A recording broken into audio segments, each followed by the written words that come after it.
होगी, सर ने बताया होगा। स्टार्ट कर है ना? स्टार्ट कर दिया। हाँ स्टार्ट कर दिया। हाँ, स्टार्ट कर। ये यहाँ से जो है कर्क रेखा गई है, ठीक है ना? ये वाली जो बीच वाली लाइन है ये यहाँ आना चाहिए। वो आइडिया हाँ? ये नहीं बताया उन्होंने अपने आइडिया के लिए इसे बनाया। नहीं नहीं, चतुष्फलक सही बना, थोड़ा सा रेखा में हो गया। हमने कहा दिमाग में गलत ना बैठ जाए, इसलिए बता दें कि कर्क रेखा गई बात। सर वो कर्क रेखा है ना? हाँ, देखिए तीन रेखाएं जाती हैं इस प्रकार से, जो एकदम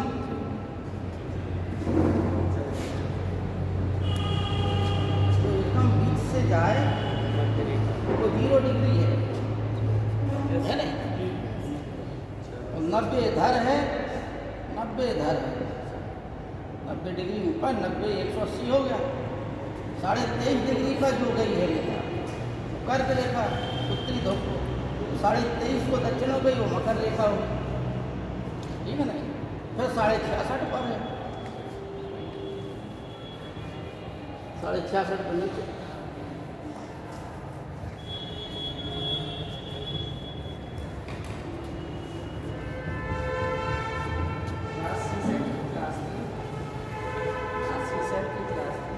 अरे ऐसा है कि जो टीचर पढ़ाने वाले थे आप लोगों को, वो किसी कारणवश नहीं आ पाए, इसलिए हमको बोल दिया कि पढ़ा दीजिए आप, तो हम आप लोगों को पढ़ा देते।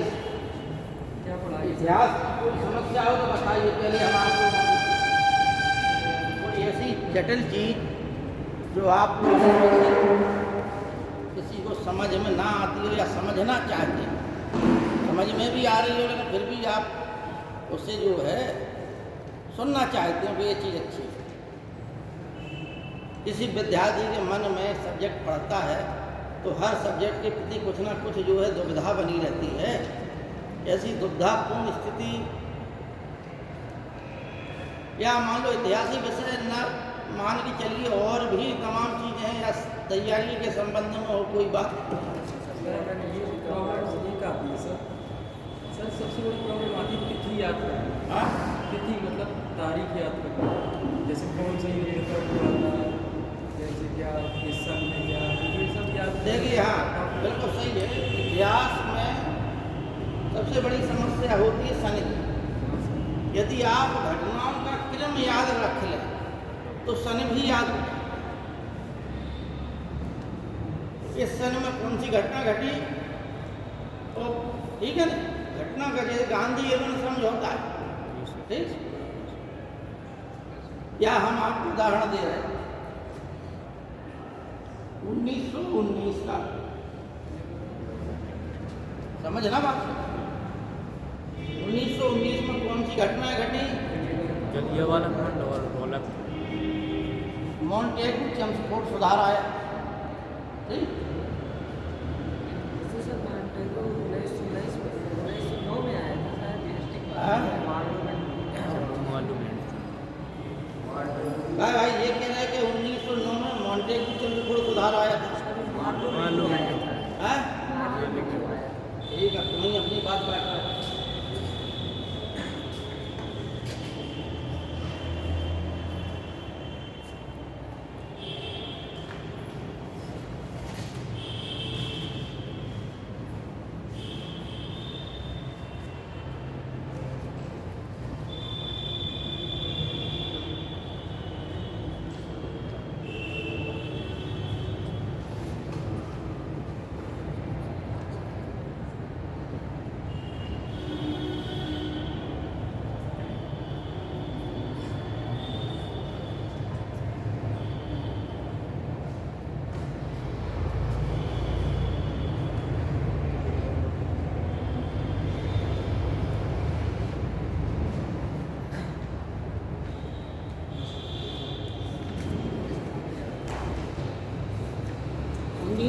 की ही घटना है, ठीक है ना? आप मान के चलिए कि आपको एकदम इसकी डेट याद नहीं है, ये मान के चलिए नहीं है यहाँ, ये घटना आपको याद है, ठीक है नहीं। अब घटना क्या है? घटना ये है कि मॉन्टेग्यू चमकौर सुधार आया, ठीक। इसके विरोध में गांधी जी ने आंदोलन करने का, हड़ताल करने का निश्चय किया, ठीक है नहीं। हड़ताल के लिए निश्चय हुआ कि भाई हड़ताल करेंगे हम लोग, ठीक। इस तारीख से, इस दिन से हम लोग हड़ताल प्रारंभ कर रहे हैं पूरे देश में। इसी बीच पंजाब में इसी के खिलाफ, मॉन्टेग्यू चमकौर सुधार के खिलाफ ही पंजाब में डॉक्टर सैफुद्दीन किचलू और डॉक्टर सत्यपाल को गिरफ्तार कर लिया गया, ठीक है नहीं। गांधी जी इनके जो है कि पंजाब में लोग बागों को शांत करने के लिए और इस अंग्रेजों के खिलाफ जो अहिंसक सत्याग्रह था उसको ऊर्जान्वित करने के लिए पंजाबी वो जा रहे थे। तभी पलवल में, दिल्ली के पास जो पड़ता है पलवल स्टेशन, वहाँ पर उन्हें गिरफ्तार कर लिया गया। तो वहाँ पर जो है आंदोलन नेतृत्व विहीन हो गया पंजाब में। ऐसी स्थिति में जलियांवाला बाग में कुछ लोग इकट्ठे हुए, और हालांकि जब गांधी जी को गिरफ्तार कर लिया तो जनता विद्रोह ना करे, इसलिए वहाँ पर मार्शल लॉ लागू कर दिया पंजाब, ठीक है नहीं। फिर भी इसके खिलाफ जो है जनता ने ध्यान नहीं दिया और एक शांतिपूर्ण अहिंसक तरीके से डॉक्टर सत्यपाल और डॉक्टर सैफुद्दीन किचलू के रिहाई के संबंध में और गिरफ्तारी के संबंध में एक शांतिपूर्ण सम्मेलन या सभा बुलाई गई, ठीक है। बहुत से लोग वहाँ इकट्ठे हुए और 13 अप्रैल 1919 की बात, उसमें एक ही गेट था, मान के चलिए यही वो है, सब कुछ बाग है, यहाँ गेट नहीं है, सिर्फ एक गेट है, ठीक है ना। उस गेट पर जनरल डायर आया अपने सिपाहियों के साथ, उसने ये कहा कि आप लोग से 2 मिनट के अंदर खाली कर दो। अब 2 मिनट के अंदर गेट ही पर तुम खड़े हो, बंदूक ताने हुए कि 2 मिनट के अंदर बाप जो पूरा जो है बाप को खाली कर दो, नहीं तो सबको गोलियों से भून दिया जाएगा। और भाई एक ही 2 मिनट बाद उसने आदेश दिया, जनता वहाँ भागने लगी। हुआ क्या कि किसी भी एक कुआं था, गोलीबारी चलने लगी तो बहुत से लोग कुएं में कूद गए जान बचाने के लिए, बहुत से लोग उसी में मर गए, ठीक है नहीं। बकाया जगह नहीं थी, दीवार थी, दीवार के किनारे चिपक गए लोग बाग, तो दीवार के किनारे भी उन्हें मार दिया गया। इस प्रकार से एक बहुत बड़ा नरसंहार, ठीक है। आगे चलकर तुर्की यानी प्रथम विश्व युद्ध जो 1919 में समाप्त हुआ था, पेरिस की शांति सम्मेलन के द्वारा, वहाँ पर तुर्की जो है अंतिम मुसलमान धर्म का, इस्लाम धर्म का अंतिम खलीफा था, जिसके साथ सेवराय की संधि की गई थी, ठीक है ना। उसमें ये व्यवस्था की गई थी। उसके बाद अंग्रेजों ने और सभी लोगों ने तुर्की साथ की। वहाँ का लोकतांत्रिक नेता जो था कमाल पाशा था, तो तुर्की में खलीफा का पद को समाप्त कर दिया गया। तो चूँकि भारतीय मुसलमानों ने प्रथम विश्व युद्ध में इसलिए साथ दिया था कि वो खलीफा के साथ किसी प्रकार का व्यवहार गलत नहीं करेंगे। लेकिन अब अंग्रेजों ने जब विजय प्राप्त कर ली तो अपने अहंकार में आ गए, उन्होंने तुर्की के खलीफा के पद को ही समाप्त कर दिया। तो भारतीय मुसलमान सभी इस बात से असंतुष्ट थे। गांधी जी ने ये जो है सुनहरा अवसर समझा इस चीज़ का, ये बहुत अच्छा अवसर है। मुसलमानों के अंदर जो अंग्रेजों के खिलाफ असंतोष है, इस असंतोष का राग राजनीतिक रूप में लिया जाए। तो गांधी जी भी मुसलमानों के, क्योंकि इस आंदोलन, खिलाफत आंदोलन को शौकत अली और मोहम्मद अली, इन्हें अली बंधु कहते थे, इन लोगों ने प्रारंभ किया था। खिलाफत आंदोलन, गांधी जी भी उसमें जो है हिस्सादार हो गए। तो अखिल भारतीय एक कमेटी बनाई गई, उसमें गांधी जी को अध्यक्ष बना दिया गया। जिन्ना यहीं से जो है गांधी जी के खिलाफ हो गए, क्योंकि जिन्ना ने ये कहा कि धर्म का उपयोग राजनीति के मामले में ना किया जाए, ठीक है ना। और यहाँ से गांधी जी जो है भारतीय राजनीति में छाते चले गए, और जिन्ना जो है एक समुदाय विशेष का नेतृत्व करने के लिए अलग हो गए। 1906 में यही मोहम्मद अली जिन्ना कांग्रेस के अधिवेशन में दादा भाई नौरोजी ने अधिवेशन किया था 1906 का।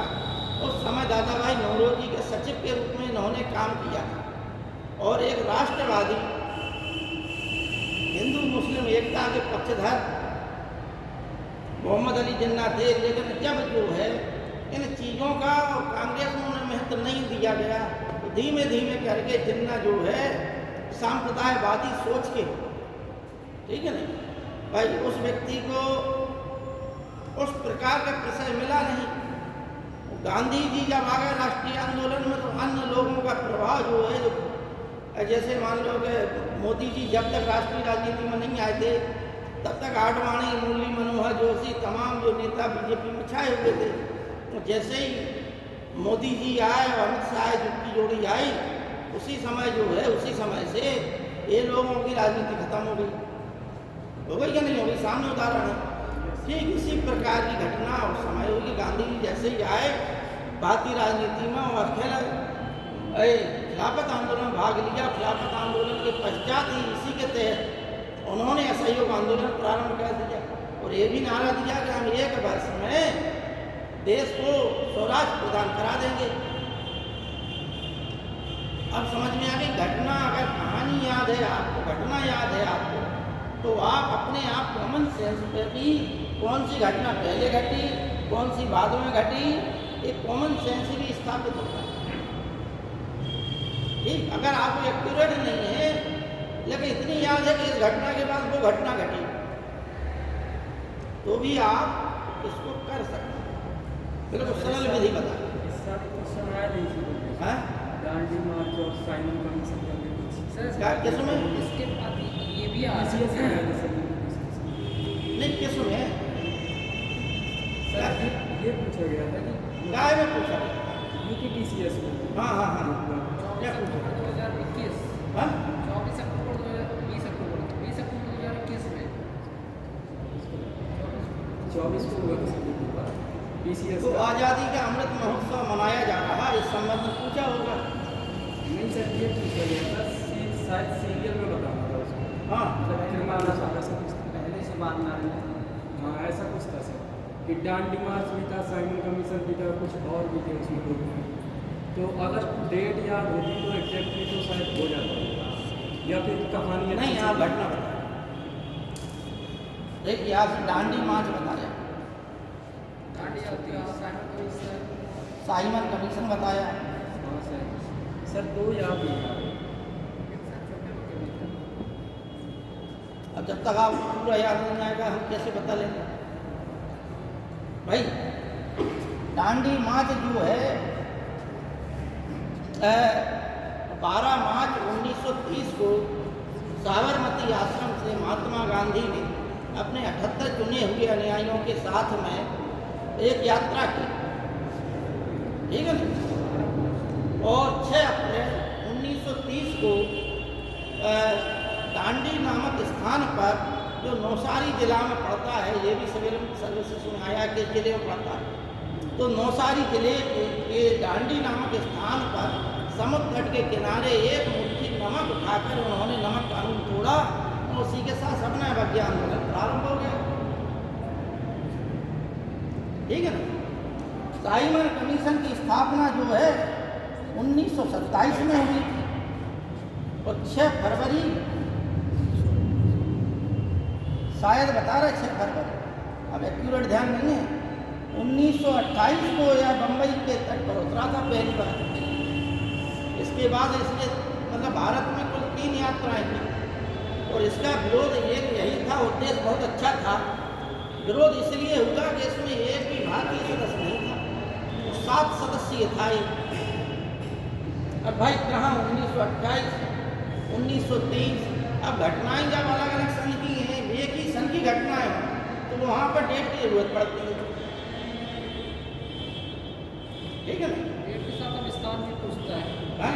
मेन टॉपिक हम स्थान पूछता है, डेट सबको याद कर लेता है, सन अब स्थान पूछता है। जैसे अभी दांडी पूछा गया, दांडी से प्रारंभ किया गया इस दांडी यात्रा, वही चीज़ इनका बाकी आप लोगों का डीपली पूछता है। सर एक टॉपिक आंध्र मैसूर युद्ध लेके बढ़ा दीजिए। आंग्ल मैसूर युद्ध,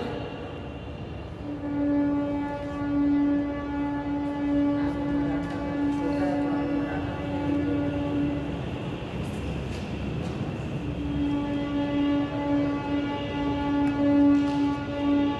देखो बच्चों, एक आपने जो बताई, आपने बताई, किसने बताई एक बात की कि कभी कभी जो है बड़े डीप प्रश्न पूछ लिए जाते हैं, समझ ना बात, तो आपको चयन लेना है, ठीक।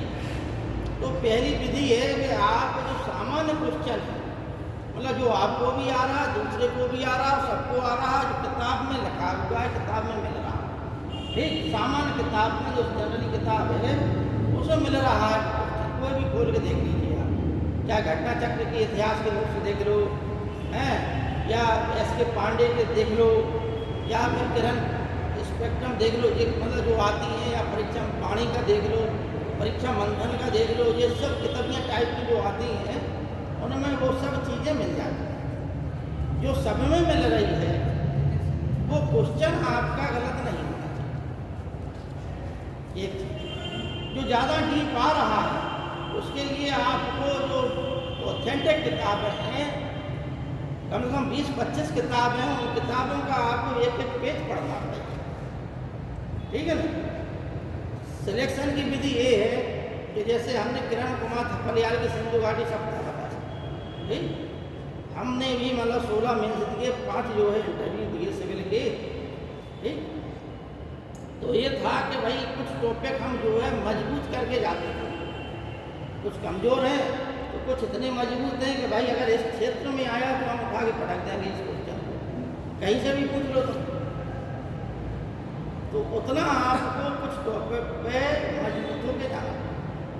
जैसे मराठा है, विजयनगर साम्राज्य है, आदमी इन्हें लाइट में लेता है, आप राजस्थान चले जाए, मध्य प्रदेश चले जाए, अगर आपने मराठा माता बुद्ध नहीं पढ़ा, जैन धर्म नहीं पढ़ा, तो यहाँ से क्वेश्चन आपका खराब होता है। वहाँ पे इन्हीं से ज़्यादा क्वेश्चन अंदर से पूछे जाते हैं, ठीक है ना। और आप क्लियर बात बता दें कि सिलेक्शन इसी बात पर निर्भर है कि आपके कॉमन क्वेश्चन कितने से कितने कम करें, और कुछ चीज़ें आपको जो है मजबूत करनी। किताबें बिना किताबों के आप ये सोचें, देखो एक सचिन तेंदुलकर से एक बात पूछी गई थी बात कि भाई आपकी सफलता का राज क्या है, तो सचिन तेंदुलकर ने कहा था कि there is no shortcut of success, सफलता का कोई शॉर्टकट नहीं। हम लोग ये सोचें कि हम कुछ किताबियाँ पढ़ा लें और हम IAS बन जाएं, तो भाई आप बहुत बड़ी गलती पे हैं फिर आप जो ये सोचता है, ठीक है ना। 10-10, 11-11, 12-12 घंटे का अध्ययन कम से कम लगातार अध्ययन हो, ठीक, श्रम करने की भावना हो, और उस श्रम में जब आपको आनंद की प्राप्ति होने लगे, पढ़ने में आनंद मिलने लगे, तो समझिए कि आप अब सिलेक्शन की स्थिति में हो, ज्ञान आपको जो है मिल रहा है। तो पढ़ाई में यदि आनंद की प्राप्ति नहीं हो रही, पढ़ाई मजबूरी है आपके लिए, ये समझिए कि मजबूरी वो आपको सिलेक्शन नहीं दिलाएगी। मजबूरी के साथ साथ जब तक आपको आनंद नहीं मिल रहा, उस चीज़ में दिमाग पसंद नहीं हो, देखिए आप बहुत अच्छी विधि बता रहे हैं, कोई भी क्रिकेटर हो, चेहरे पे अगर प्रसन्नता नहीं होगी, ठीक है। अच्छा आप देखना, किसी भी पहलवान को देख लेना, किसी स्पोर्ट्समैन को देख लेना, किसी गायक को देख लेना, उसके चेहरे पे एक प्रकार की प्रसन्नता रहती है, यानी ये वो झलकता है उसके चेहरे की प्रसन्नता कि हम इस चीज़ में पारंगत हैं, ठीक है ना। और जो दबाव में होता है, बहुत ज़्यादा प्रेशर में होता है, कभी कभार हर आदमी हो जाता है लेकिन हमेशा नहीं होता है, ठीक है। तो आपको जब तक आप अपने आप को स्वतः नहीं जलाएंगे, सोने की तरह नहीं, अपने आप आपको तपाएंगे तब तक आप खिल के सामने नहीं आए। ठीक है, कहा भी जाता है कि स्वर्णकार ने स्वर्ण को दिया अग्नि में डाल, पांप उठा पानी भया देख परीक्षा काल।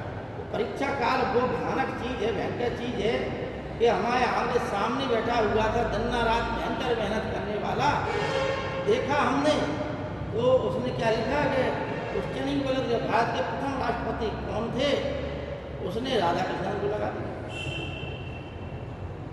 ठीक है नहीं, बहुत ज़्यादा हार्ड परिश्रम करने वाला, लेकिन वो परिश्रम किस सीमा पे था? टेंशन की सीमा पे था। टेंशनाइज होकर मेहनत करता दिन रात। और जब परीक्षा में बैठा तो उसने साधारण प्रश्न को भी गलत किया। टेंशन घबराहट, इन चीजों से आपको परीक्षा का में जो है, युद्ध के पहले जो ऋग्वेद में भी लिखा गया, जो वैदिक काल पढ़ रहे हैं, कि युद्ध जो है दिमाग में लड़े जाते हैं, तो मैदान में वो सजीव हो जाते हैं। ठीक है ना, यही बात मोहम्मद शफी ने भी यही बात की। ऋग्वेद वाली चीज है, वो तो बहुत चीज जो है कि बाद में चलती है, सपनी अपनी जो है बाद में। देखिए महाभारत के बारे में कहा गया है कि धर्मे अर्थे चा कामे चा मोक्षे चा भतसर यदि हास्ति तदन्यत्र यन्ने हास्ति ना तत्वचित। यानी धर्म, अर्थ, काम और मोक्ष, ये चार ही पुरुषार्थ हैं, इसके अतिरिक्त पांचवा कोई पुरुषार्थ ही नहीं है। आप जगत में आकर जो कुछ भी करेंगे इन चार चीज़ों के अंतर्गत ही करेंगे, यही चार पुरुषार्थ है। ठीक है ना, अब आगे चल के बताएंगे पुरुषार्थ है क्या। तो इस संबंध में जो धर्म शास्त्रों, राजनीति शास्त्रों आदि में जो कुछ महाभारत में लिखा गया है वो सब में लिखा गया है। वो जो महाभारत में नहीं लिखा गया है वो किसी में कहीं भी आप देखिए। ठीक, भगवान कृष्ण है, भगवान होने के बावजूद उन्होंने कहा पांडवों भाई 5 गांव दे दो। दुर्योधन अहंकार में था, वो बोला हम सूखी गाँव के बराबर भी भूमि नहीं देंगे, तुम 5 गाँव की बात कर रहे हो। बोले इन्हें और पकड़ दो, इन्हें यही मार डालो, बस कह दो कृष्ण का यही नहीं रहेंगे तो बोले खत्म ही हो जाएगा, पांडवों की कोई औकात क्या। ठीक है ना, तो स्थिति ये आई कि आप लोगों को भगवान थे, चक सुदर्शन था उनके हाथ। ठीक है ना, इसलिए अपनी लीला रच के वहाँ से निकल लिए। और कोई साधारण व्यक्ति होता तो भरी सभा में उसका वहीं वध हो जाता। तो अहंकार की जो पराकाष्ठा होती है, देखो बच्चों एक चीज आप लोग हमेशा ध्यान दें, हमेशा घर, परिवार, समाज, देश हो, ये चीजें जो है अहंकार, घमंड, ईर्षा, मोह, मद, माया, मत्सर, ये जहाँ ये चीजें प्रवेश कर गई अधिक मात्रा, वहाँ उस परिवार का, उस समाज का, उस देश का नाश होने के करीब पहुंचता है। आप मान लो रूपवान है, रूप का घमंड कर लिया, ये समझिए कि आप नष्ट होने वाले। धन है, धन का घमंड कर लिया, आप धन ही के मद में हर आदमी को चल रहा है, ये गरीब है, बातें ही नहीं करता। वो बलवन जो है एक गरीब परिवार का था, उसे दास बना लिया गया, बचपन में गुलाम बना लिया गया। अंत में चेहरे से बदसूरत था, इल्तुतमिश ने कहा ऐसे नहीं खरीदेंगे, चेहरे देखने से बुरा लग रहा है। तो उसने पैर पकड़े लिए इल्तुतमिश के, बोले सुल्तान आपने इन सबको इतने गुलामों को खरीद लिया है, किनके लिए खरीदा है आपने? इल्तुतमिश बोले इनको हमने जो है अपने लिए खरीदा है। बलवन बोला कि हमें जो है आप खुदा के नाम पर खरीद लो। तो इल्तुतमिश ने कहा चलो इससे भी खरीदवा। ठीक है ना, लेकिन वो बड़ा महत्वाकांक्षी था। एक अगर गुलाम, प्रत्येक गुलाम की इच्छा होती थी सुल्तान के अधीन रहेंगे तो उसे राज पदवी मिलेगा और जो सामाजिक तिरस्कार है उससे मुक्ति मिल जाएगी, उसका भी परिवार होगा, उसकी भी एक अच्छी स्थिति होगी, सामाजिक प्रतिष्ठा होगी। इसलिए जो अच्छे हृष्टपुष्ट बुद्धिमान सुल्तान गुलाम होते थे उनकी मांग थी उस समय, और बलवन ने उसी चीज का लाभ उठाया। अंत में पश्चात 1266 में बलबन ने स्वयं सुल्तान बन गया। अब उसने सबसे पहले इसी सिद्धांत को चलाया कि जो गरीब है उससे हम बातें ही नहीं करेंगे, जो नीच कुल का है उससे हम बातें ही नहीं करेंगे। अपने आप को उसने बहुत ऊंचा से कर दिया, बिल्कुल आज सिंहासन पे ऐसे बैठ जाए जैसे एकदम शांत प्रति, कोई हंसी मजाक नहीं कर सकता। दरबार में सब खड़े रहो लाइन से, एकदम कोई नहीं बैठ सकता सुल्तान के सामने। मतलब इतना भोकाल बना लिया जो उसने जीवन में कुंठित अवस्था में जिया था कि सामाजिक तिरस्कार, अमीरी गरीबी के भाव जो उसने जीवन में जिया था, जब उसे शक्ति मिल गई ने तो शक्ति के मद में उसने वो सब किया जो उस समय वो अपनी जवानी में प्राप्त करना था। पूरी कुंठा उसने यहाँ दे दी सुल्तान के पद के लिए। हालांकि एक चीज़ अच्छी हुई कि सुल्तान का पद जो है, राजा यदि ज़्यादा हास प्रयास करने लगे तो राजपद की गरिमा खत्म हो जाती। एक जो है IAS अधिकारी ज़्यादा हास प्रयास करने लगे जनता के साथ में तो जनता के सामने उसकी इमेज खराब हो जाती है। इसलिए एक चीज़ और सिखाई जाती है कि आपकी पद की गरिमा है, उस गरिमा को नष्ट ना होने दो, लेकिन इतने भी गंभीर ना हो जाओ कि जनता दूर से ही कांपने लगे। प्रशासक को सरल और सहज होना चाहिए। जनता के बीच में गांधी जी की क्या एक महत्वपूर्ण विशेषता थी? गांधी जी की महत्वपूर्ण विशेषता यही थी कि वो सरल और सहज थे,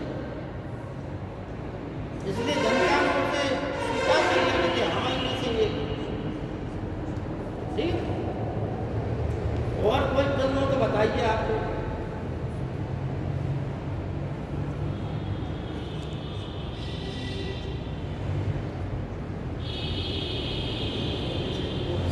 आपने बताया कि बहुत सारी बुक्स लेनी पड़ेंगी, तो क्या ये वास्तव में जरूरी है? बहुत सारी बुक्स का कलेक्शन करना पड़ेगा तभी संभव है?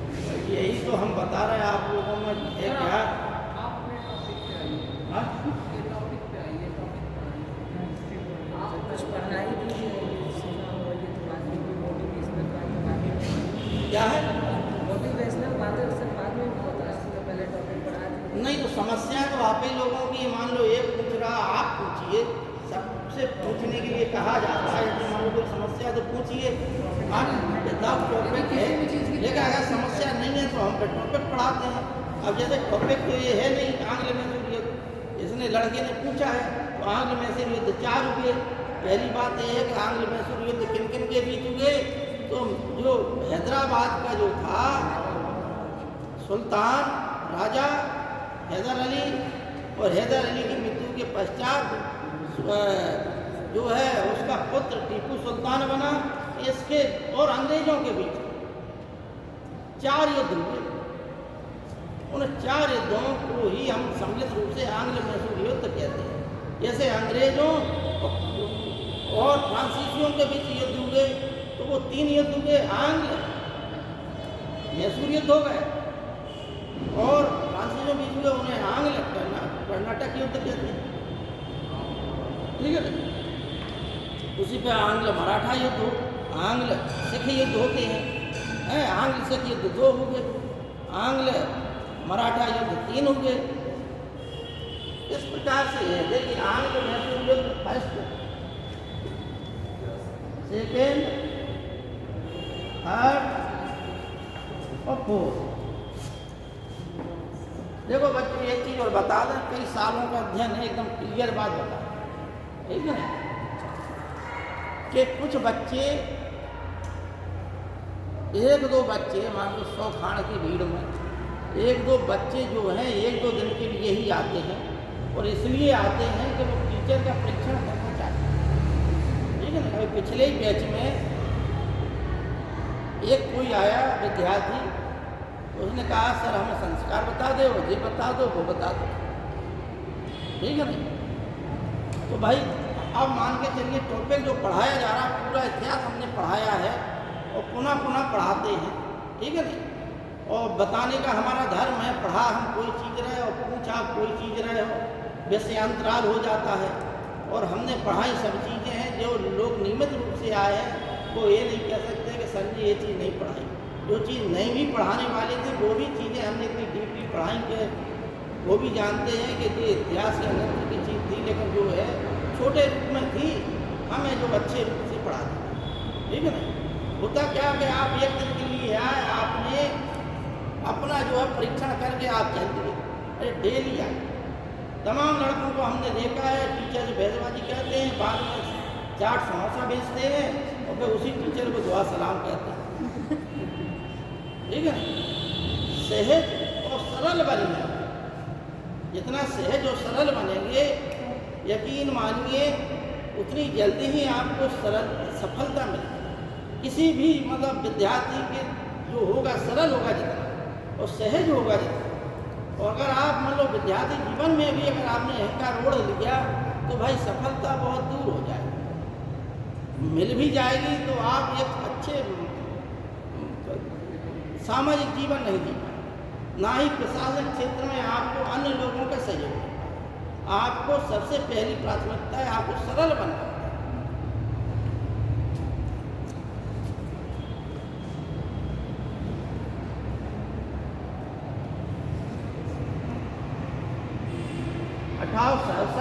से प्रारंभ हुआ था ये और 70 तक शायद चला था, हमें क्लियर ध्यान नहीं है।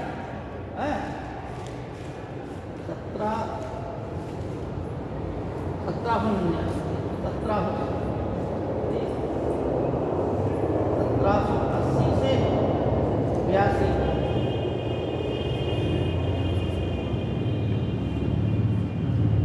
90 से 92, 1799। यहाँ पर 82 में जो है हैदर अली की मृत्यु हो गई थी।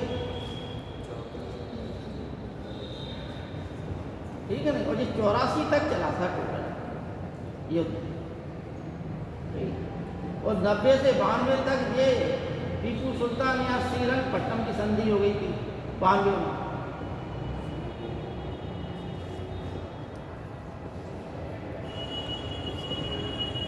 और 1799 में टीपू सुल्तान की मृत्यु हो गई थी।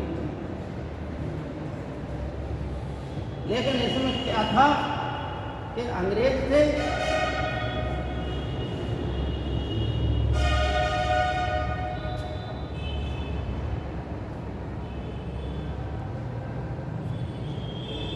अंग्रेज मराठा निजाम और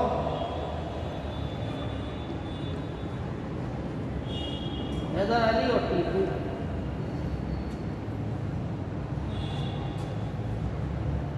पहले युद्ध में हैदर अली ही पहला ऐसा व्यक्ति था भारत का जिसने अंग्रेजों को युद्ध में हराया। और पहला ही बार जो है अंग्रेजों को हराकर अपने अनुकूल संधि कराने वाला पहला व्यक्ति हैदर अली ही था। लेकिन उस युद्ध में, पहले युद्ध में मराठे और निजाम ने हैदर अली का साथ दिया। ये 3 लोग थे साथ। लेकिन हुआ क्या कि अंग्रेजों ने द्वितीय युद्ध से इन लोगों को, मराठों और निजाम को अपने पक्ष में कर लिया। और फिर द्वितीय, तृतीय, 2, 3, 4 ये 3 युद्धों में अंग्रेजों के साथ मराठे और निजाम बने रहे, जिसका परिणाम ये हुआ क्योंकि अंग्रेजों का काम ही ये था कि फूट डालो राज्य करो। ठीक है ना। फूट डालो राज्य करो की नीति, यानी आपस में लड़ाते रहो, अपना उल्लू सिद्ध कहते रहो। तो इसी कारण अंग्रेजों ने मराठों निजाम को लालच दिया कि जो हैदर अली और टीपू के अधीन जो क्षेत्र हैं उन क्षेत्रों को जीत कर हम आपस में बांट लेंगे। तो अंत में इन दोनों को ठेका दिखा दिया अंग्रेजों ने, छोटे मोटी कोई चीज़ें दे दी और अपने पक्ष में कर लिया। तो अंत में लॉर्ड वेलेस्ली था चतुर्थ युद्ध में, उसने कहा कि हमने अपने शत्रुओं को मजबूत किए बिना, हमने अपने मित्रों को मजबूत किए बिना अपने शत्रु को पंगु कर, और पंगु माना लगड़ा कर। ठीक है ना। लॉर्ड वेलेस्ली ने कहा था 1799 में। और इस समय जो है वो था कॉर्नवालिस था थर्ड युद्ध। ठीक है। और 80 और 82 के बीच में जो है लॉर्ड हेस्टिंग्स था। ये यहाँ पे जो है लॉर्ड वेरेलिस्ट था। इस प्रकार से ये चश्मा आते हैं। और हैदर अली कौन था, क्या था, इसका उत्कर्ष कैसे हुआ, जब ये टॉपिक पढ़ाए जाएंगे तब वो चीज़ें आप लोगों को बताई जाएंगी। कैसे उत्कर्ष हुआ, एक साधारण व्यक्ति था। मैसूर का राज्य था क्या, मैसूर राज्य के पहले जो है विजयनगर साम्राज्य था। विजयनगर साम्राज्य का जब पतन होने लगा तो मैसूर का राज्य खड़ा हुआ छोटा सा, उसी समय होने लगा, प्रारंभ हो गया था छोटा सा राज्य। बाद में जो है कि उस राज्य के जो प्रधानमंत्री और सेनापति थे उन्होंने मिलकर, जिनका नाम था नंदराज और देवराज, उन्होंने शक्ति को अपने हाथ में कर लिया। और हैदर अली एक जो है साधारण से सिपाही के रूप में भर्ती हुआ था। बाद में इसे अपनी वीरता के आधार पर इसे एक जो है किले का प्रभारी बना दिया गया। वहाँ पर इसका क्योंकि पढ़ा लिखा था नहीं, एक पंडित को इसने अपना दुभाषिया बना लिया। उसी कृष्ण राज नामक था, क्या नाम था उसका पंडित का, तो उसी ने जो है राजमाता के कान भरे और उनको मरवा दिया जो प्रधानमंत्री था। और हैदर अली ने 1761 में मैसूर राज्य पर कब्जा कर लिया। ये मैसूर राज्य की थी। और भी तमाम किस्म आते हैं इसके।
कल जो है टीटी की परीक्षा थी, कितने विद्यार्थी हैं आप लोगों में जिन्होंने परीक्षा दी थी?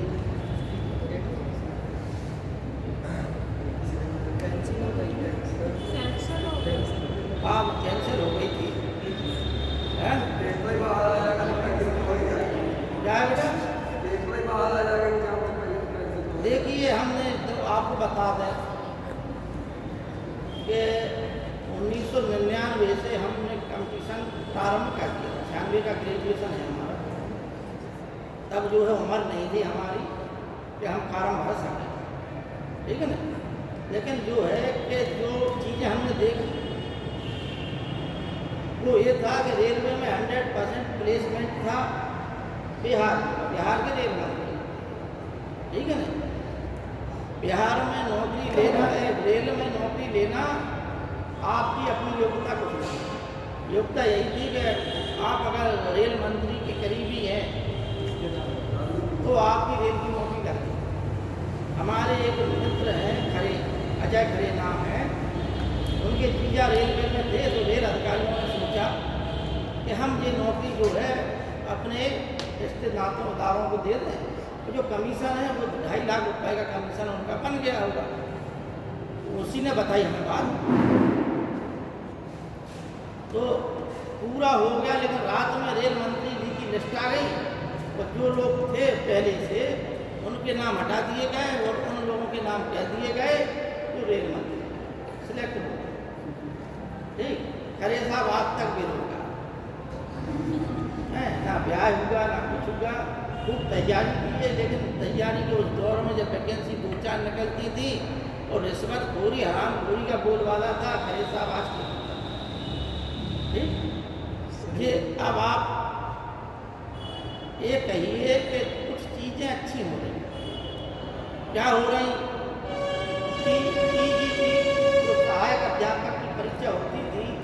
उसमें इंटरव्यू दो और फिर जिनका पैसा चल गया सोच चल गया, ठीक है ना। पैसा जो है कि एक सीट पर 8 लोग सिलेक्ट कर दिया, 5 लोग सिलेक्ट कर दिए, उन सबकी कहानी भी वही होती थी, सबका जा रहा, क्या किया जाए। तो योगी जी ने बढ़िया अच्छा काम किया है कि कम से कम जो है कि वो सिस्टम ही खत्म कर दो, ये भ्रष्टाचार खत्म किया। देखिए आप लोग जितना पढ़ा लिखा लड़का था वो सब सिलेक्ट हुआ। आप मेहनत कर रहे हो, पढ़ रहे हो, यदि आपको नौकरी ना मिले और जो खेती कर रहा है या जो दुकान खोले हुए उसकी नौकरी लग जाए, आपकी छाती पर क्या गुजरेगी, आपकी मनोदशा क्या होगी जब आप सामने देख रहे हो। ये तो प्रक्रिया मान के चलिए, टीटी की परीक्षा 2011 में पहली बार हुई थी, ठीक है नहीं, तो बाद में पता चला कि रिकॉर्ड ही जल गया। बताइए भाई, रिकॉर्ड जलता है कि जला दिया जाता है? अब उसमें ऐसे लोग बन गए जिनका पढ़ाई से नकल से वास्ता था, प्राइमरी में प्रवेश कर गए, उल्टी सीधी मार्कशीट है, अपनी टीटी की मार्कशीट बनवा ली है, कागज बनाने में कोई कठिनाई नहीं है, ठीक है नहीं। ऐसे लोग प्राइमरी में बताइए रिकॉर्ड ही चल गया, संभावना है। एक सीट आई भाई साहब, तो आप 75 जिले से आवेदन करिए, ये क्या है, जनता का शोषण है कि नहीं? भाई आपको एक ही सीट को लेना है, आप हर व्यक्ति से मान लो एक फार्म पे 100 रुपये का ड्राफ्ट मांगा जा रहा है और 75 जिलों के लिए आप आवेदन कर सकते हो। ये क्या है, उनका धंधा नहीं है और क्या है? भाई आप जनता की पीड़ा समझो, आप बेरोजगार हो, 1-1 रुपये के लिए लड़ रहे हो और आपका खून चूसा जाए उस समय, तो आपको कैसा महसूस हो? अब मान के चलिए अगर पेपर कैंसिल नहीं होता और आप पढ़ने के बावजूद 120 भी करे आते, तो भी 120 की मार्कशीट लिए हुए गले में जिंदगी भर घूमते, तो आपको फिर कैसा महसूस होता? ये सोचिए आप। क्यों? क्योंकि जिसने पेपर आउट कर लिया वो 150 में ज़्यादा 2-4 गलत करते, ठीक है ना। वे सब 140 के ऊपर ठोक के आते, आप खूब पढ़ लिखने के बावजूद भी 120, 125 तक पहुंच पाते, इतने भी आप होशियार बने रहते। अगर अच्छे होशियार थे तो 2-4-10 तो गलतियां, मानवीय गलतियां हैं, वो होती ही आपसे, लेकिन फिर भी नौकरी तो नहीं मिलती आपको, क्योंकि जिसके 145 अंक चढ़ा हुआ है, नौकरी उनकी लगती है 125 वाले की लगती है।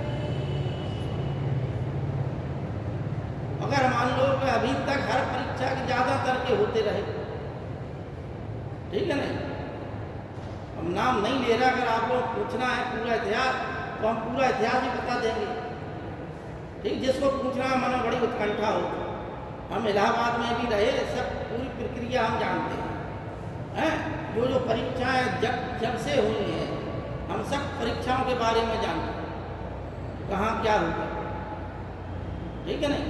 इसलिए आप लोग कहते हैं गधे गधे का निर्माण करते हैं, घोड़े घोड़े का निर्माण करते हैं। जब किसी प्रक्रिया में गधे प्रवेश कर जाते हैं तो वे गधों का ही निर्माण करेंगे। प्राइमरी में गधे घुस गए, इसलिए प्राइमरी की शिक्षा व्यवस्था खराब हो गई।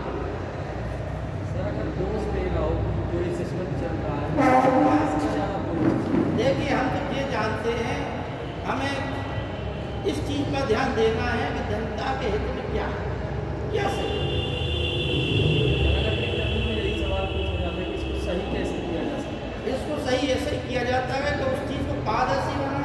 जिस प्रकार से अभी SI की परीक्षा हुई है, आपने ऑनलाइन किया है सब आपने उस पर कंप्यूटर पे, इसी प्रकार चरण बाई चरण जितनी आपके पास मतलब संसाधन है, उसमें आपने क्वेश्चन किया और उसमें क्लिक कर दिया, पूरा नंबर आ गया आपका, आपको पता चल गया, अंत में रिजल्ट निकाल के दे दिया आपके हाथ में, आपका मूल्यांकन हो गया, उधर पेपर कम खा चुका, पूरी प्रक्रिया बच गई। लेकिन इसमें भी तो करप्शन है, इसमें पहले से पेपर दूसरी जगह लीक है।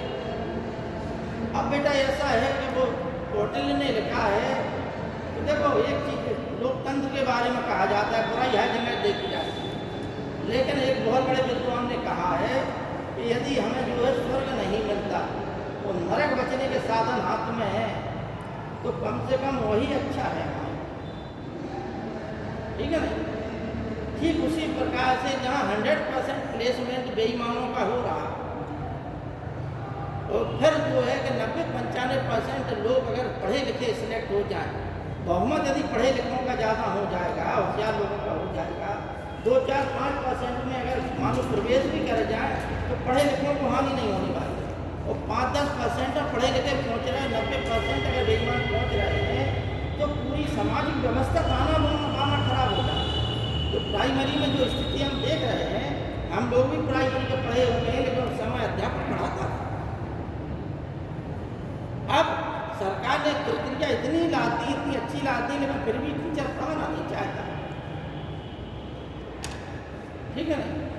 तमाम लोगों को हमने देखा, एक गांव में नौकरी है, नौकरी के लिए रोते थे, अब खड़े हो गए, साल में 2 बार जाते थे स्कूल। कौन दिन? 15 अगस्त और 26 जनवरी, बताइए। पहले वही जब बेरोजगार थे तब रोते थे नौकरी के है, अब नौकरी कैसे प्राप्त की हमें मालूम है। तो जो जिस सिस्टम से नौकरी प्राप्त करता है बिना पढ़ा लिखा व्यक्ति, आप अगर मेहनत करेंगे तो मेहनत का आप महसूस करेंगे मेहनत होती क्या है, फिर आप नौकरी का मजा लेंगे तभी। आइए, जो आपके पास होगा आप वही तो देंगे समाज को। बेईमानी भरी होगी तो बेईमानी सिखाएंगे समाज को, बच्चों को क्या सिखाएंगे? भाई सद्गुण आपके अंदर होंगे तभी तो आप सद्गुणी बच्चे बनाएंगे, और आप दुर्गुणी होंगे तो दुर्गुणी बच्चे बनाएंगे। सीधी सी बात है। आप बीज जो है बबूल का बोएंगे और चाहेंगे आम के फल खाएं हम, तो क्या संभव है ना? तो 100 बात की एक बात यही है कि सद्गुण से ही सद्गुण की उत्पत्ति होती है, दुर्गुणों की नहीं उत्पत्ति नहीं। आपके अंदर जो है आप कितना भी छपाएं और कितना भी बताएं, लेकिन जनता जो है आंखों से समझ लेती है। आपके संपर्क में जितने लोग आते हैं वो सब समझ लेते हैं कि आप हैं क्या। हम कितना भी अच्छा बनने का प्रयास करें, यदि हम अच्छे नहीं हैं तो आपको कितना भी अच्छा उपदेश दें, लेकिन हम अच्छे नहीं बन पाएंगे। तो यदि हम अच्छे हैं तो आप उसको अपनी कसौटी पर परखेंगे और समझेंगे, आज नहीं तो पहले समझेंगे इस चीज़ को। तो वही हम कह रहे हैं कि यदि आप पढ़ाई लिखाई करके मेहनत करके यदि नौकरी प्राप्त करेंगे तो आप जरूर बच्चों को पढ़ाएं। यदि आप प्रशासनिक पद पे जाएंगे तो उस पद पे बैठकर आप मेहनत करेंगे, मेहनत करके दिखाएंगे कि नौकरी क्या चीज़ होती है, ठीक है ना। तो वही बात है कि जो चीज़ आज हमें मान के चलो कि जैसी लग रही है, मूल्यांकन आप लोग खुद कर सकते हो उस चीज़ का, ठीक है, अच्छे बुरे का। देखिए बच्चों, वैदिक काल में तमाम चीज़ें ऐसी हैं जो सिंधु घाटी सभ्यता, वैदिक काल, 6ठी शताब्दी ईसा पूर्व, मौर्य काल, आपको बता दें ज़्यादातर प्रश्न कहाँ से आते हैं।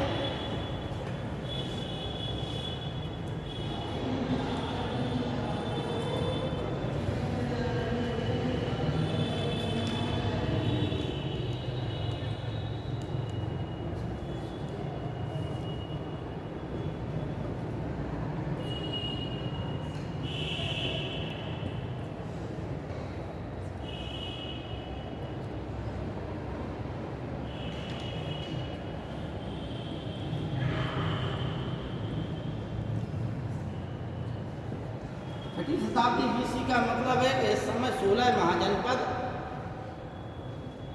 महाजनपद के पश्चात जैन धर्म और बौद्ध धर्म, इसी समय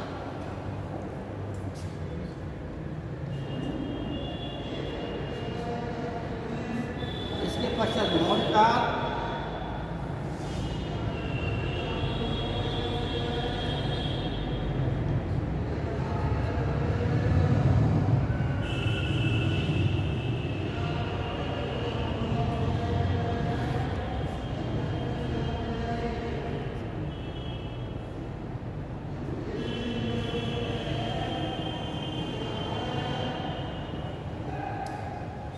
इतना तो बहुत ज़्यादा महत्वपूर्ण है बकाया इधर उधर से भी कुछ प्रश्न पूछ लिए जाते हैं, जो छोटे मोटे वंश हैं उनसे भी पूछ लिए जाते हैं, ठीक है ना।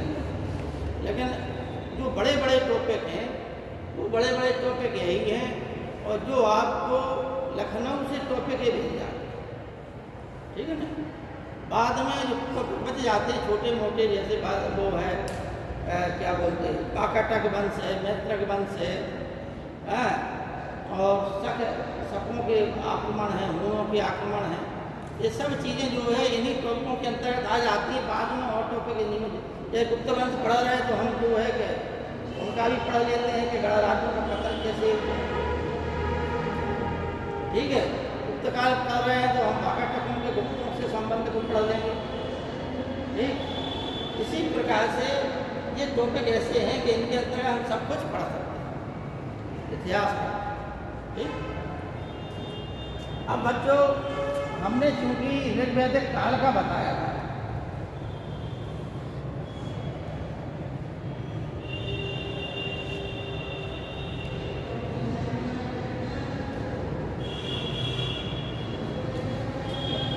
ऋग्वैदिक काल में पहले 1 2 3 समझ लें, इसके पश्चात जो है इसकी सामाजिक राजनीतिक आदि चीज़ों की चर्चा हम लोग करेंगे।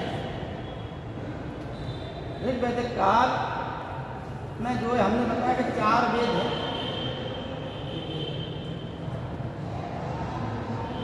वेद,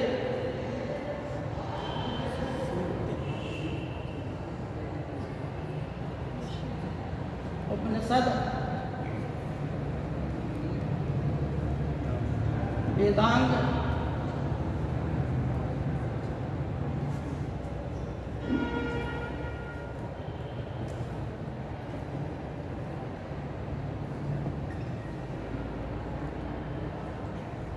और पुराण। तो बच्चों 4 वेद हैं और 4 वेदों के 4 उपवेद हैं, ठीक है ना। ऋग्वेद का उपवेद है कौन? आयुर्वेद। यजुर्वेद का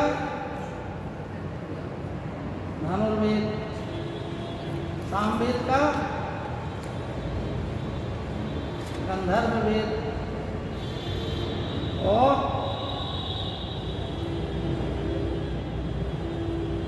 अथर्ववेद का शिल्पवेद।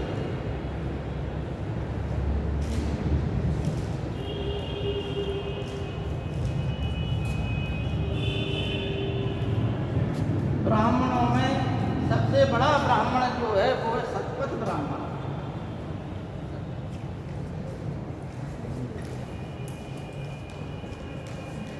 ऐत्रेय ब्राह्मण, कौशिकी ब्राह्मण, ये शतपथ ब्राह्मण जो है यजुर्वेद से संबंधित है, ठीक। सबसे बड़ा ब्राह्मण है। इसमें अनेकों व्याख्यान और संदर्भ दिए गए। जल प्लावन की कथा, पुरुरवा संवाद आदि का उल्लेख, राम की कथा शतपथ ब्राह्मण में ही मिलती है। इसी प्रकार से उपनिषदों की संख्या 108 है, और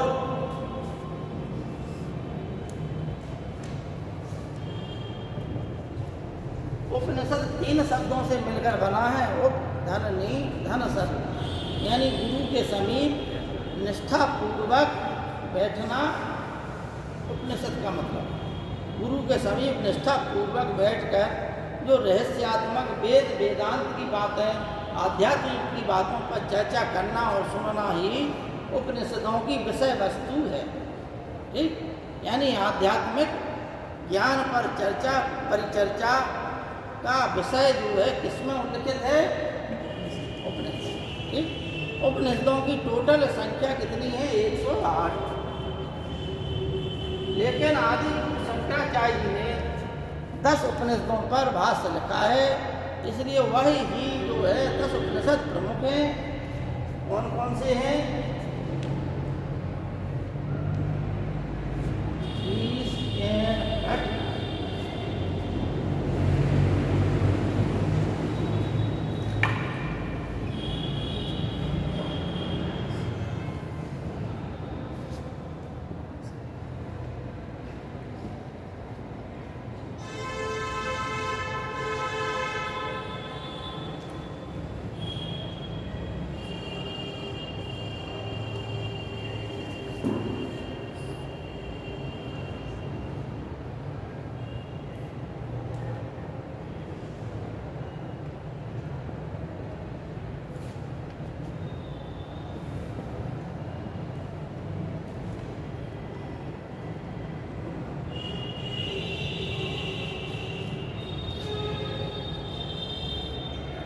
ये जो है 10 उपनिषद महत्वपूर्ण हैं। इनमें से सबसे बड़ा उपनिषद बृहदारण्यक उपनिषद है, सबसे बड़ा, ठीक है, जिसके रचयिता याज्ञवल्क्य जी को माना जाता है। ठीक, ये शुक्ल यजुर्वेद, क्योंकि यजुर्वेद 2 भागों में बटा हुआ है, शुक्ल यजुर्वेद और कृष्ण यजुर्वेद। शुक्ल यजुर्वेद पद्य में लिखा हुआ है, कृष्ण यजुर्वेद गद्य में लिखा हुआ है। तो शतपथ ब्राह्मण और बृहदारण्यक शुक्ल यजुर्वेद से संबंधित हैं। ये अष्टोमा सदगमय, क्योंकि याज्ञवल्क्य ऋषि इसके जो है संकलन करता है, इसके रचयिता है, इसलिए बृहदारण्यक उपनिषद में जो हम व्यवहारिक जीवन में देखते हैं आध्यात्म की बातें, कुछ चीज़ें और इसमें भी उल्लिखित है। क्या क्या है? जैसे ओम पूर्णमदा पूर्णमदम पूर्णात् पूर्णमुदच्यते पूर्णस्य पूर्णमादाय पूर्णमेवावशिष्यते।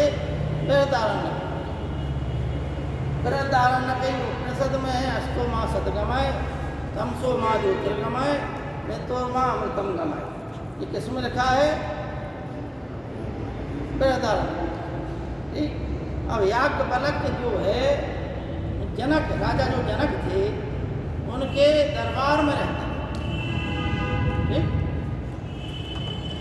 राजा जनक उस समय हमने आपको बताया कि ब्राह्मण, क्षत्रिय, वैश्य और शूद्र 4 जो है ऋग्वेदिक काल के अंतिम चरण में होते हैं। ठीक, इन सब चीज़ों की रचना जो है उत्तर वैदिक काल में। जनक एक जो है कि जैसे मान के चलिए ये सिंहासन है, ऊपर मंच है, इस मंच पर जो बैठ जाए वो राजा हो गया। समझ आ गई बात? उसी प्रकार से जो इस मंडली में जो विद्वान है सबसे ज़्यादा, उसको उस सिंहासन में बैठा दिया जाता था। ठीक है ना? वह जो है उसे सिंहासन में बैठाने की जो पदवी थी वो जनक की पदवी थी। नाम अलग है आपका, लेकिन जब आप उस सिंहासन में बैठ गए तो आप जनक हो गए। और उस समय योग्यता का मापदंड ये था कि आपको आध्यात्मिक ज्ञान कितना बड़ा है, आप अपने आध्यात्मिक ज्ञान में कितने पारंगत हैं। यदि आपने शास्त्रों में लोग गाँव पराजित कर दिया तो आप उस पद के अधिकारी। इसलिए इस पद पर बैठने वाले राजा को जनक कहा जाता था और विदेह राज भी कहा जाता था। मिथिला इसकी राज, ठीक है ना? विदेह राज का मतलब है जिसे देह का भी ज्ञान भूल जाए। ठीक है ना? सीता के पिता का नाम भी क्षीरध्वज जनक था। उन्हीं की सभा में जो है याज्ञवल्क्य जी रहते थे, जनक। लेकिन जब सीता जी के समय याज्ञवल्क्य जी नहीं थे, उनके कुलगुरु। ठीक है ना? साफ नाम है, ध्यान नहीं आ रहा हमें, किसी को हो नाम ध्यान तो बताओ।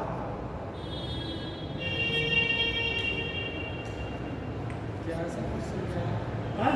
क्या क्वेश्चन है आपका सर? सीता जी का जब स्वयंवर हुआ तब राजा जनक के कुलगुरु कौन थे? अब हमने बताया कि जनक जो है के कुलगुरु या मुख्य जो पुरोहित होता था वो याज्ञवल्क्य थे। लेकिन उस समय जब सीता जी का स्वयंवर हुआ उस समय जो है कि नीचे का क्रम आ गया तो याज्ञवल्क्य जी नहीं थे। ठीक है नहीं? हमें ध्यान नहीं आ रहा, बता देंगे कभी भी। साहब का नाम है, अहिल्या के पुत्र थे वो। ठीक है ना? हाँ? नहीं, गौतम ऋषि और अहिल्या के लड़के थे, नाम उनका ध्यान नहीं आ रहा। ठीक है ना? बहरहाल बात यह है कि राजा जनक के दरबार में अनेकों बार शास्त्रार्थ की चर्चा होती है। याज्ञवल्क्य के 2 पत्नियां थीं। एक पत्नी का नाम मैत्रेयी था। तो जो एक संवाद इनका जो है गार्गी नामक विदुषी से भी हुआ। अनेकों पुरोहितों को इन्होंने शास्त्रार्थ में हराया याज्ञवल्क्य जी। वही चर्चा परिचर्चा इसमें वो लिखित है बृहदारण्यक कि असत से सत्य की ओर ले चलो,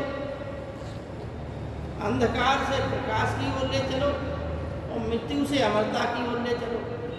शब्द जो है एकदम साधारण है, लेकिन जब हम इनमें भीतर प्रवेश करेंगे, चिंतन मनन करेंगे तो उनकी व्याख्या बहुत बड़ी और विकराल है।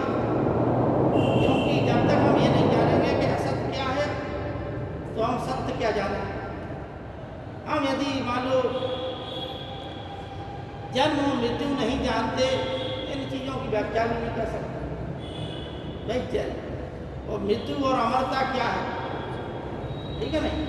इन सब बातों का ज्ञान और इनकी चर्चा जो है इन्हीं चीज़ों में छांदोग्य उपनिषद में सर्वप्रथम भगवान कृष्ण का उल्लेख मिलता है।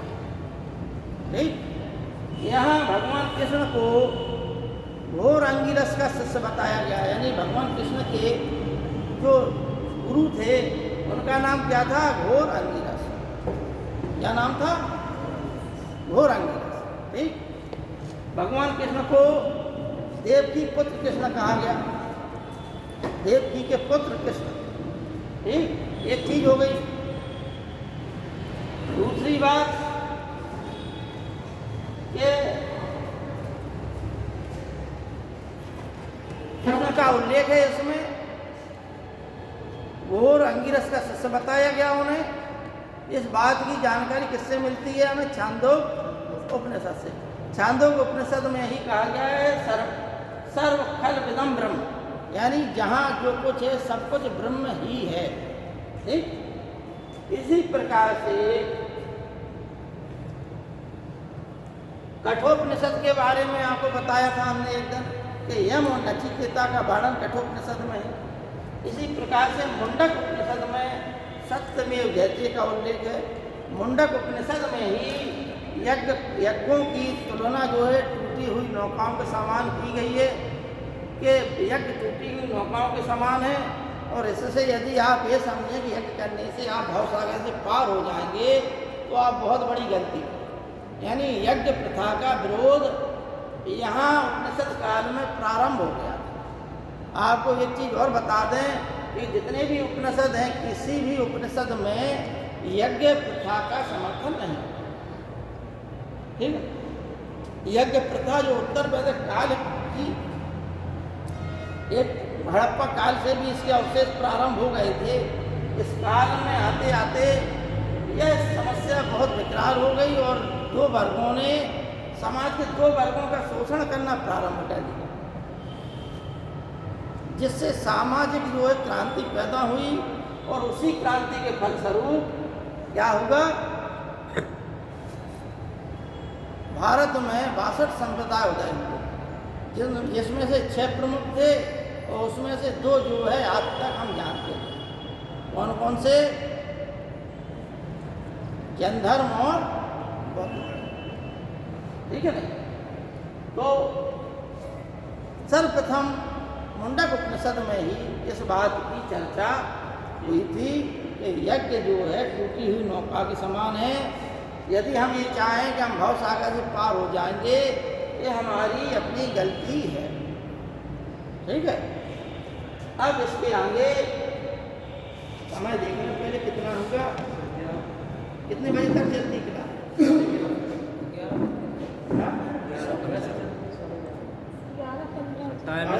10:45 से प्रारंभ होती होगी। 11:15 है सर, 11:15 11:15। हाँ जाइए। देखिए 400 450 के आसपास जनसंख्या है यहाँ, ठीक है, सिविल सर्विसेज में 400 450 है। पिछले साल भी 300 के आसपास थे। अब आप लोग खुद अनुमान लगाइए कितनी गंभीर है। कितने लोग बनना चाहते हैं आईपीएस, है नहीं? तो ये लिख लिया बच्चे आपको? सर अभी दिखा रही है सर, जैसे आप एक स्टेज है तो वहाँ पे जो ऊंची पद प्रतिशत या हर चीज़ में नहीं, वो वहीं श्रेष्ठ मिथिला राज्य की बात थी अभी, तो मतलब मिथिला राष्ट्र मेरा वो गणराज्य था। कि मिथिला राज्य की योग्यता के आधार पर राजा बनाया जाता है। योग्यता ये मतलब मिथिला का युग है। गणराज्य प्रक्रिया में यही था कि लोकतंत्र में है क्या कि प्रत्येक जनता की भागीदारी हो, तो आपको बता दें। लेकिन वहाँ पर कुलों की भागीदारी थी, एक कुल का एक प्रतिनिधि, ठीक है ना। और आप ही लोगों में से कुलों के एक एक प्रतिनिधि बैठे हैं, और उन प्रतिनिधियों में से ही जो सबसे योग्य होता था उसे राज्य मिल जाता था गणराज्य। भगवान कृष्ण भी गणराज्य ही के थे। कंस ने क्या किया, कंस का ब्याह जो है जरासंध की पुत्रियों से हो गया था, तो वो अपने आप शक्तिशाली समझने लगा। और वहाँ पर कई संघ थे, यादव, विष्णु, कुक्कुर, अंधक, भोज, ये सब संघ थे अलग अलग। इन सबका सम्मिलित रूप से मथुरा राजधानी थी। यहाँ पर जो है इन्होंने अपना एक राजा चुन दिया था। भगवान कृष्ण विष्णु वंश के थे, और जो उग्रसेन थे वो अंधक वंश के थे, जिसके पिता जो है कंस के पिता थे उग्रसेन। और विष्णु वंश के कबीले के नेता कौन थे? वसुदेव जी थे, भगवान कृष्ण के पिता। तो वो सब राजनीति तहत घटनाएं हुई। अगर हम मान लो इतिहास की दृष्टि से देखें तो कहानी कुछ और है। माता बुद्ध की जो कहानी गढ़ी जाती कि बैराग हो गया, ये हो गया, वो हो गया, लेकिन जब हम इतिहास को देखें खंगालेंगे तो कहानी कुछ और आएगी। समझ रहे हैं? तो ऐसी चीजें हैं, लेकिन ये जरूर है कि व्यक्ति ने कार्य अच्छा किया, ये महत्वपूर्ण होता है। बाद में कहानियां बना दी जाती हैं थोड़ा सा उस चित्र को उठाने के, ठीक है ना। चित्र को उठाने के लिए कहानियां बना दी जाती हैं, अद्वितीय घटनाएं जोड़ दी जाती हैं, लेकिन उन महान लोगों ने महान कार्य, सही बात है। इसलिए उन लोगों की महानता पे यदि हम लोग प्रश्न चिन्ह लगाएं तो फिर वही होगा कि हम लोग का सूरज पर धूप रहे हैं, धूप हमारे मुंह पे ही गिरेगी, है ना। भाई रोहिणी नदी का बंटवारा था, जहाँ गणराज्य था इनका, शाक्य कुलों का गणराज्य था, और कोलीय गणराज्य, इन दोनों के बीच में रोहिणी नदी जाती थी। और ये शाक्य वाले लोग उस नदी का पानी रोक लिया इन लोगों ने, तो कोलीय गणराज्य में पानी गया नहीं। उन लोगों ने विरोध किया। माता बुद्ध ने इस चीज़ को समझा तो उन्होंने कोलीय गणराज्य का पक्ष ले लिया, और यहीं से उन्हें उस संघ से निष्कासित कर दिया गया। क्योंकि नियम ये था कि आज चाहे अन्याय हो या न्याय हो, आपको अपने गणराज्य के खिलाफ नहीं बोलना है। तो माता बुद्ध ने वही काम किया। उन्होंने देखा कि न्याय वास्तव में अन्याय हो रहा है इनके साथ, हमारा संघ जो है गणराज्य है वो अन्याय कर रहा है। तो उन्होंने अन्याय के खिलाफ आवाज़ उठा दी। अन्याय के खिलाफ आवाज़ उठाने का मतलब था, अगर आपने अपने गणराज्य के खिलाफ आवाज़ उठा दी तो आपको अपने गणराज्य से बाहर होना पड़ता था। इसलिए उनको उनके देश से निकाल दिया गया। तो उन्होंने फिर जो है साधु जीवन व्यतीत कर दिया, और फिर बहुत बड़े महात्मा से दूर गए। वो अपनी स्वेच्छा से गए थे। अब वही तो हम कह रहे हैं, कहानियाँ गढ़ दी जाती हैं। इतिहास जब आप पढ़ेंगे तो कहानी कुछ और आती है। सर जो 10 अवतार की कहानी है सर, उसमें सर महात्मा बुद्ध भी थे। 10 अवतार में महात्मा बुद्ध को भी माना गया, ठीक है नहीं। भगवान विष्णु की जो है आपको हम बता देंगे।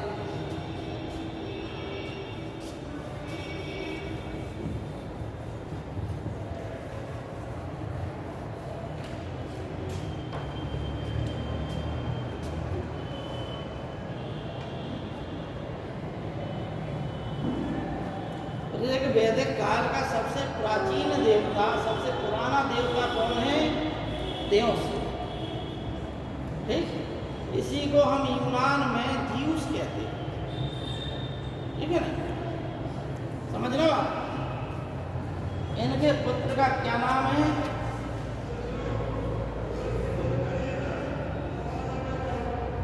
सूर्य, ठीक।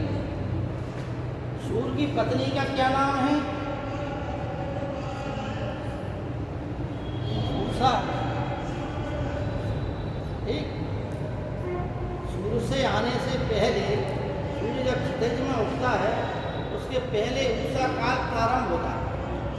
ठीक, यानी अंधकारी जहाँ हल्की सी मिट्टी वो काल उषा काल क्या है, यानी सूर्य से आने से पहले उनकी पत्नी आ जाती है। जैसे ही कुछ जो है लालमा सी हुई, सूर्य नहीं उदय होता लेकिन लालमा हुई, तो उस काल को हम जो है अश्विन काल कहते हैं। क्योंकि इस समय अगर आप औषधि लें, औषधि का सेवन कर लें, तो औषधियों और वनस्पति में इस समय प्रचुर मात्रा में वो जिस समय सूर्य का उदय ना हो और सूर्य सिर्फ अपनी जो है आकाश मंडल में लाल हो या उगने वाला है, उस समय वनस्पतियों से आप कोई भी वनस्पति तोड़ लें, उसमें जो गुण होंगे वो अपनी प्रचुर मात्रा में। और अश्विन जो है ऋग्वेद के सबसे प्राचीन वेद थे, इसलिए इस काल को उषा के बाद के काल को हम अश्विन काल कहते हैं। ये सही है, क्योंकि अभी भी कुछ ऐसी औषधियाँ होती हैं जिसे बोला जाता है कि सूर्य निकलने से पहले सूर्य। अब देखिए इसके पश्चात जो है मित्र, यानी सूर्य जो है जब उदय होने के पश्चात चढ़ता जा रहा है, ठीक है ना, गतिशील है, चढ़ता जा रहा है, तो इस काल को मित्र कहते हैं, यानी उदित होने वाली अवस्था। तो देख रहा है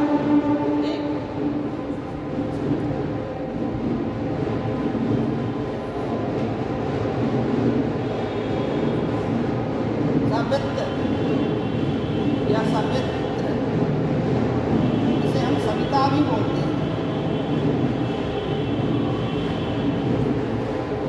तो गायत्री मंत्र है, गायत्री मंत्र देवताओं क्योंकि ये जो है सूर्य उदय वाली अवस्था ये थी, ठीक है ना, तो दिखाई दिया अब जो है ठीक 12 बजे तक आ गया।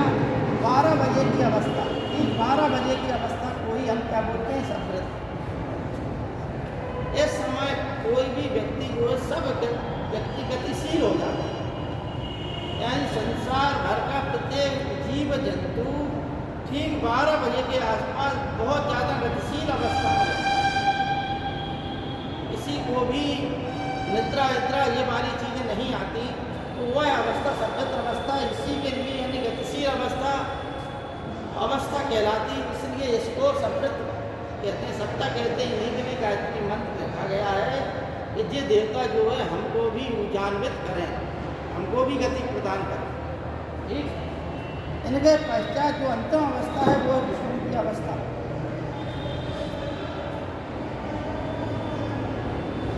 विष्णु की अवस्था यानी विष्णु के 3 पाद हैं, और यह अवस्था वो अवस्था है जब जो है सूर्य अपनी पूर्ण गतिशील अवस्था में रहता है, यानी उदय से लेके अंत तक की अवस्था को ही हम विष्णु की अवस्था कहते हैं। उदय होगा और अस्त हो गया, उस पूरी अवस्था को यहाँ से उदय होगा, यहाँ पर अस्त हो गया, इस पूरी अवस्था को ही हम विष्णु कहते हैं। यानी सूर्य की पूरी गतिशील अवस्था जो है वो क्या है, दिन की अवस्था। यानी इन्हें पोषण का देवता भी कहा जाता है। इस काल में पोषण प्रदान, ठीक है, बताइए। सर कुछ नहीं, मैं यही कह रहा था, दिन की अवस्था ईश्वर की अवस्था, हाँ विष्णु की अवस्था, दिन जो होता है हाँ उठने से ढलने तक का जो दिन होता है वही विष्णु की अवस्था है। ये लिख लीजिए आप। सर मित्र के बारे में क्या बताया सर?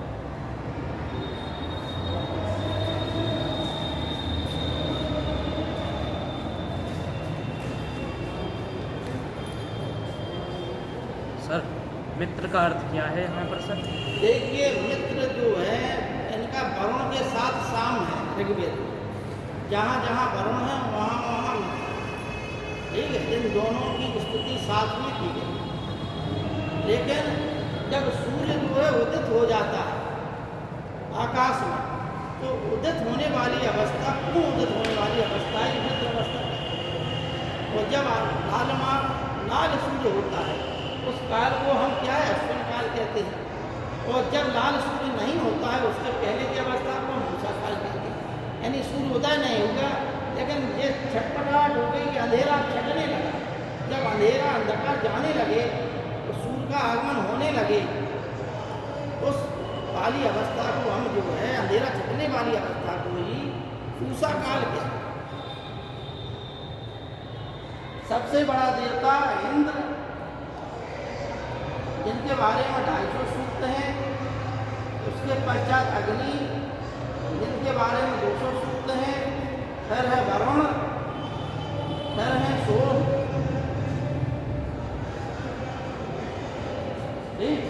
ऋग्वेद का 9वां मंडल पूरा पूरा सोम देवता को समर्पित है, जबकि ऋग्वेद का 7वां मंडल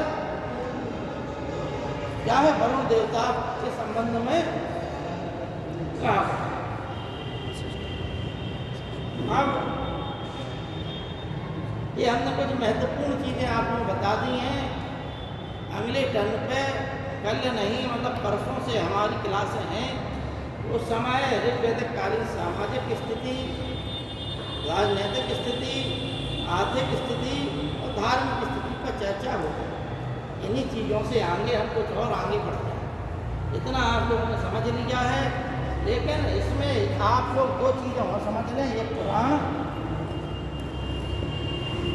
पुराण का मतलब होता है प्राचीन आख्यान, पुरानी कहानी।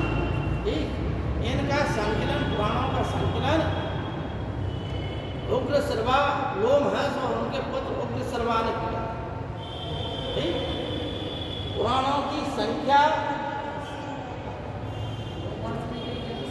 क्या, लोमहर्ष और उनके पुत्र उग्र सर्वा, इन्होंने पुराणों का संकलन। ठीक है ना सर? ये द्योस कौन थे सर?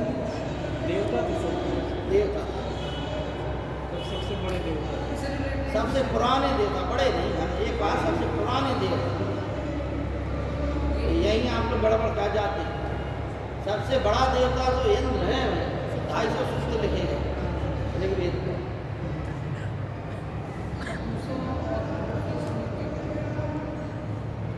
ठीक है, देखिए पुराण का मतलब होता है पुराने आख्यान। तो पुराणों में सबसे पुराना पुराण कौन सा है? मत्स्य पुराण। ठीक, इतनी बात दिमाग में रखिए। एक तो पुराण और है, ये विष्णु पुराण। तो विष्णु पुराण में भारत देश का नाम भारत ही के संदर्भ में आया। इस देश का नाम भारत आया। ठीक, लेकिन वायु पुराण में जो है बुद्ध वंश का उल्लेख है।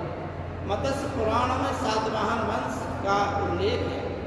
इस प्रकार से सबसे बड़ा पुराण कौन सा है? मत्स्य पुराण सबसे पुराना।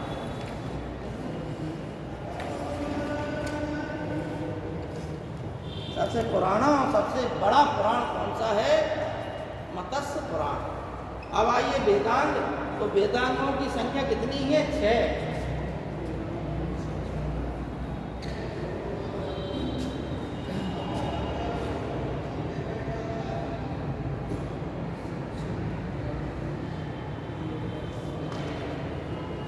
शिक्षा, कल्प,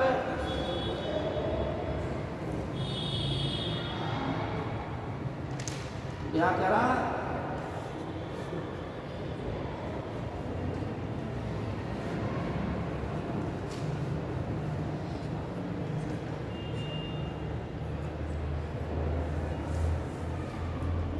ठीक, शिक्षा, कल्प यानी वेदों को समझने के लिए, वेदों के जिन अंगों को, अलग अलग चीज़ों को समझने के लिए 6 अंग बताए गए वेदों के। इसलिए इन वेदों के अंगों को समझने के लिए इनका नाम रखा दिया गया वेदांत। ठीक है ना? पहला है शिक्षा, दूसरा कल्प। कल्पों की संख्या 3 है। कौन कौन? धर्मसूत्र, त्रयसूत्र और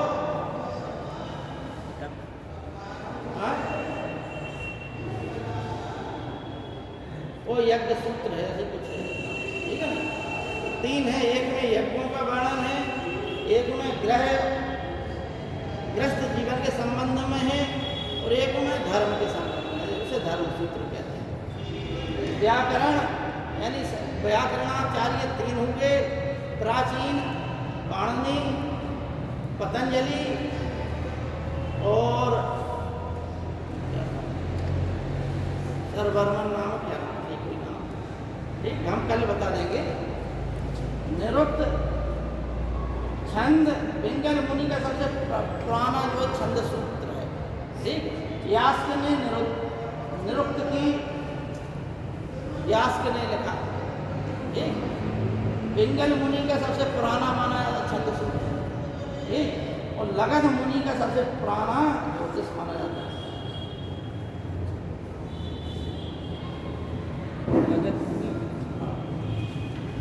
इस प्रकार से ये 6 हो गए हैं। आज की क्लास यहीं समाप्त होती है।